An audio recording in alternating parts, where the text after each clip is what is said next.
Also new at 11, the school district of Belleville is thanking area first responders for their help after a malfunctioning transformer was discovered at a nearby property. School buildings were swept by first responders after reports of a possible fire because of an electrical smell in the area.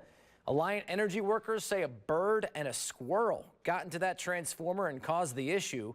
Classes are now back in session after a brief evacuation.